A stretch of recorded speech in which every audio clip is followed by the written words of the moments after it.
बेटी की तलाश। रीना 3 माह के बेटे पीयूष को दूध पिलाकर सुला रही थी कि ऐसे लगा कमरे में कोई है, पर उसे कोई दिखाई नहीं दिया। मन का धोखा समझ बेटे पीयूष को बिस्तर पर लिटाकर रीना बाहर आ गई।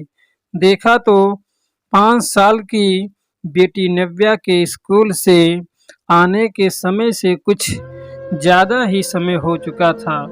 वो जल्दी से गेट के बाहर देखने गई, पर वहां कोई नहीं था। समय तो हो चुका था, नव्या अभी तक नहीं आई।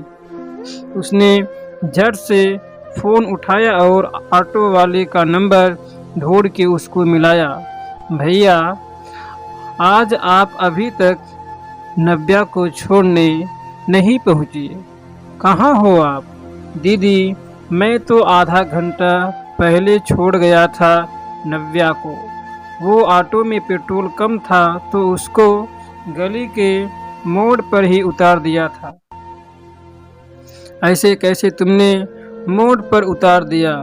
मेरी बच्ची अभी तक घर नहीं पहुंची, वासी हो गई। रीना, दीदी उसने कहा उसको घर का पता है तभी उतारा था। मैंने दूर से देखा था, जब वो घर के पास पहुंचने वाली थी तभी मैं चला गया था। फोन बंद कर रीना सोचने लगी, आज पीयूष ने भी सोने में समय लगाया और मुझे भी समय का ध्यान नहीं रहा। कहाँ उसको हमेशा समय से पहले लेने पहुंच जाती थी। जब से पीयूष हुआ है तब से माँ ही उसको बाहर से लेकर आती थी। अब माँ चली गई है तो मुझे समय का ध्यान रखना चाहिए था।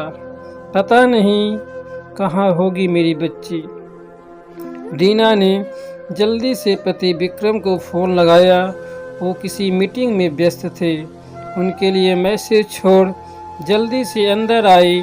इधर उधर सब जगह खोजा पर नव्या कहीं दिखाई नहीं दी। आजकल के हालात के बारे में सोच रीना का मन घबरा रहा था। आसपास के 1-2 घरों से नव्या का पूछा पर किसी को पता नहीं था। रीना की रुलाई फूट पड़ी, कहाँ ढूंढूं अपनी बच्ची को? भगवान मेरी बच्ची की रक्षा करना। तभी पीयूष ने भी उठकर रोना शुरू कर दिया। रीना ने जल्दी से पीयूष को उठाया और बाहर जाने लगी तो देखा पर्दे के पीछे नव्या डरी सहमी सी खड़ी थी। रीना की जान में जान आई। पीयूष को बिस्तर पर लिटाकर उसने सहमी हुई नव्या को गोद में उठाकर चूमना शुरू कर दिया। साथ में उसकी आंखों से अश्रु धारा बहती जा रही थी। आप कब आए बेटा?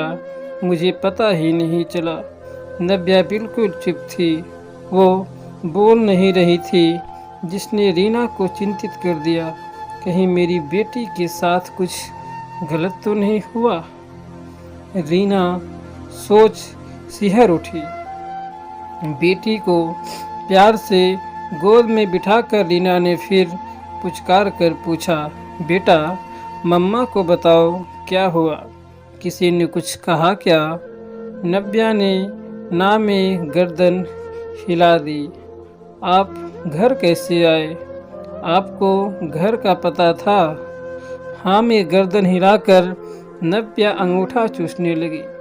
रीना को पता चल गया कि उसको भूख लगी है, क्योंकि नव्या भूख का बताती नहीं थी, बस चुपचाप अंगूठा चूसना शुरू कर देती थी।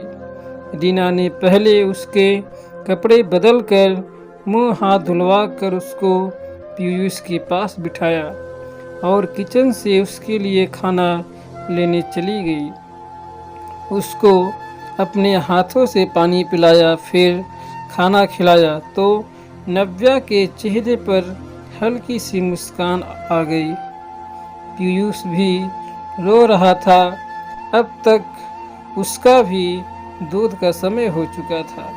रीना ने जैसे ही पीयूष को उठाया, नव्या फिर से उदास होकर पीछे हट गई। रीना ने नव्या को भी अपनी गोदी के पास बिठा लिया। क्या बात है बेटा, आप उदास क्यों हो? माँ, अब आप भाई को प्यार करते हो, मुझे नहीं, नव्या ने धीरे से कहा। तो रीना को एकदम झटका सा लगा। अच्छा, तो इस बात को लेकर मेरी बेटी परेशान और उदास थी।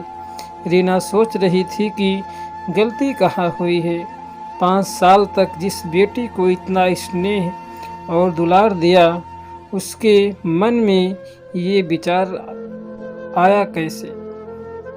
उसको याद आया पहले तो माँ थी, तो दोनों मिलकर नव्या और पीयूष को संभाल लेते थे।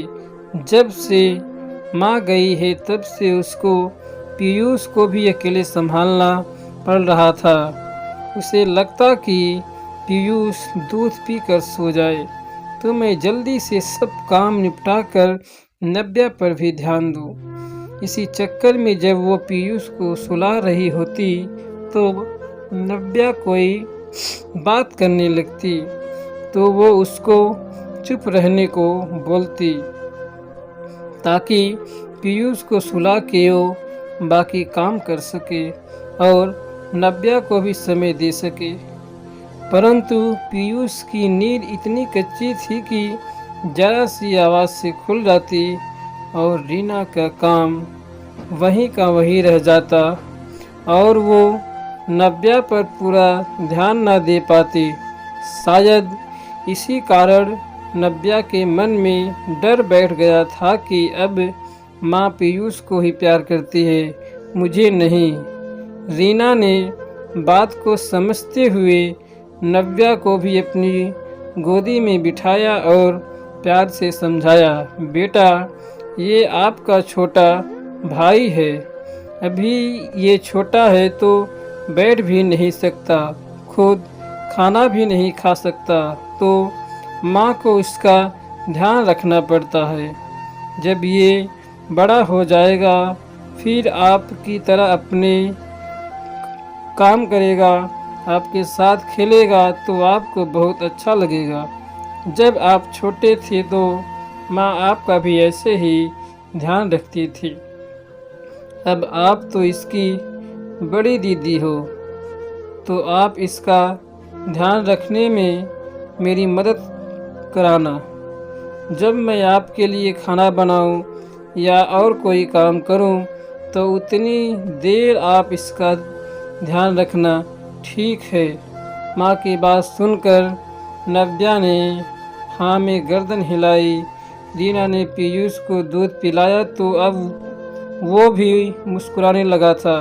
तभी विक्रम भी घबराया हुआ आया, लेकिन नव्या को वहाँ देख उसने भी चैन की सांस ली। कहाँ से मिली नव्या? यहीं घर पर ही थी, कह रीना ने सारी बात विक्रम को बताई। अब हमें बड़ा ध्यान रखना होगा ताकि नव्या के अंदर असुरक्षा की भावना पैदा न हो। ये छोटी छोटी बातें बच्चों का विकास रोक देती हैं। आगे से कुछ भी हो जाए, एक तो पहले की तरह बाहर तक अपनी बेटी को लेने जरूर जाएगी। पीयूष सोता है तो ठीक, नहीं तो उसे उठा के साथ ले जाएगी, ताकि नव्या को भी लगे कि उसका अभी भी पहले की तरह ही ध्यान रख जा रहा है तो अभी बच्ची ही ना। कल तक जिसकी इतनी केयर की हो, अचानक से उस केयर में कमी आ जाए तो बुरा लगना स्वाभाविक है। रीना ने धीरे से विक्रम से कहा। फिर उसने नव्या को कहा, नव्या बेटा, आप भाई का ध्यान रखोगे? मैं आपके पापा को खाना देकर आती हूँ। हाँ माँ, आप पापा को खाना दे दो, मैं भाई का ध्यान रखूँगी। और वो मुस्कुराकर पीयूष के पास बैठ ताली बजाकर उसको